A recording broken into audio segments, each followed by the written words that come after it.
मित्रांनो, ration card नवीन apply करण्यासाठी आपल्याला कोणकोणते डॉक्युमेंट लागतात, फाटलेलं रेशन कार्ड आपल्याला डुप्लिकेट रेशन कार्ड कसे काढून घ्यायचे, नवीन मेंबर रेशन कार्डमध्ये ॲड करायचं असेल तर कोणत्या पद्धतीने करायचं, हे सर्व सोल्युशन आपण या व्हिडिओच्या माध्यमातून पाहणार आहोत.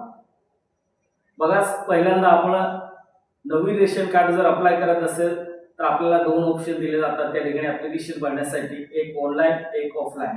तर आपल्याला दोघांपैकी बेस्ट कोणतं असेल आपल्याला, तर ऑफलाईन ॲप्लिकेशन आपल्याला अप्लाय करायचं आहे. ऑनलाईन केल्यानंतर आपल्याला भरपूर प्रॉब्लेम येतात, आपलं ॲप्लिकेशन लवकर अप्रूव्हल होत नाही आणि वेगवेगळ्या त्या ठिकाणी आपल्याला समस्या येत असतात. त्याच्यासाठी आपल्याला काय करायचं, ऑफलाईन ॲप्लिकेशन बेस्ट आहे. ऑफलाईन ॲप्लिकेशनसाठी आपल्याला कोणकोणते डॉक्युमेंट लागतात, ऑफलाईन ॲप्लिकेशन कसं फिलअप करायचं, कुठे जाऊन सबमिट करायचं, ते व्हिडिओ मी ऑलरेडी तुम्हाला ऑलरेडी व्हिडिओ मी या चॅनलवरती अपलोड करून ठेवला आहे. तुम्ही जर पहिल्यांदा चॅनलवरती आला असेल तर चॅनलला सबस्क्राईब करून घ्या. सबस्क्राईब करायला पैसे लागत नाही, फक्त सबस्क्राईब आणि बेल आयकॉन प्रेस करून ठेवा. तुम्हाला वेळोवेळी कोणतीही अपडेट असेल तुमच्यापर्यंत पोहोचत राहील. नवीन रेशन कार्ड तयार करण्यासाठी आपल्याला कोणकोणते कागदपत्रे लागतात, सर्व डॉक्युमेंट आपल्याला त्या ॲप्लिकेशन वरती बॅक साईडला दिलेलं असतं.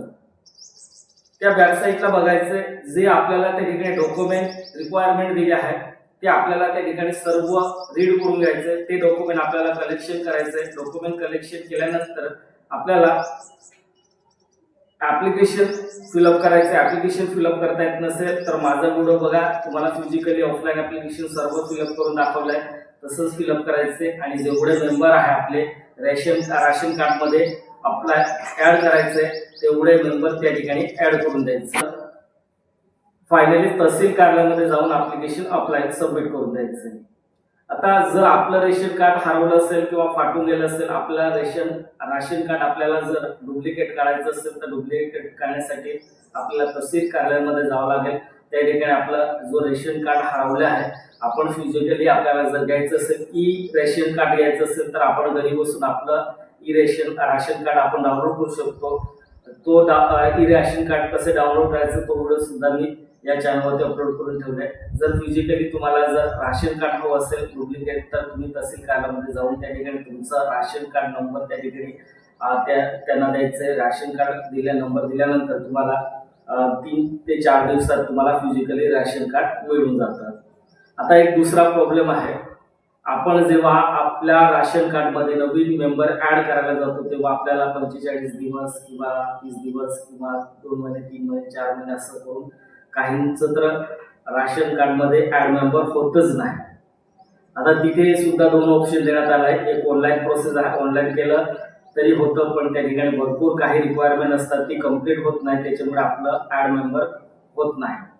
मग आपण काय करायचं, त्या ठिकाणी ऑफलाईन तहसील कार्यालयामध्ये जायचंय. जो पुरवठा अधिकारी असेल त्या ठिकाणी त्यांच्याकडे जायचंय. आपल्याला जेवढे मेंबर ॲड करायचं त्यांचं डिटेल घेऊन जायचंय, आधार घेऊन जायचं, त्यांचं कास्ट घेऊन जायचं, जे असेल डॉक्युमेंट ते डॉक्युमेंट घेऊन जायचंय आणि त्या ठिकाणी ॲप्लिकेशन द्यायचं. ॲप्लिकेशन घेतल्यानंतर त्या ठिकाणी सबमिट करून द्यायचंय. म्हणजे आपल्या जो ॲड मेंबर करत आहोत ते आपल्याला 45 दिवसात आपल्या राशन कार्डमध्ये त्या ठिकाणी दिसणार आहे. तर ही सोपी पद्धत असते. ऑनलाईन करता भरपूर, ऑनलाईन केल्यानंतर त्या ठिकाणी भरपूर क्युरी येतात, ॲप्लिकेशन अप्रूव्हल होत नाही आणि वर्ष असंच पेंडिंगला राहतं. मी सुद्धा केले आहे ऑनलाईन ॲप्लिकेशन, ॲड मेंबर केलं होतं तरी सुद्धा ते 2 वर्षपर्यंत त्या ठिकाणी काहीच अप्रूव्हल मिळालं नाही. शेवटी मला फिजिकली त्या ठिकाणी तहसील कार्यालयामध्ये पुरवठा अधिकारीकडे गेल्यानंतरच माझं त्या ठिकाणी ॲड मेंबर झालं होतं. तर तुम्ही या पद्धतीने करू शकता.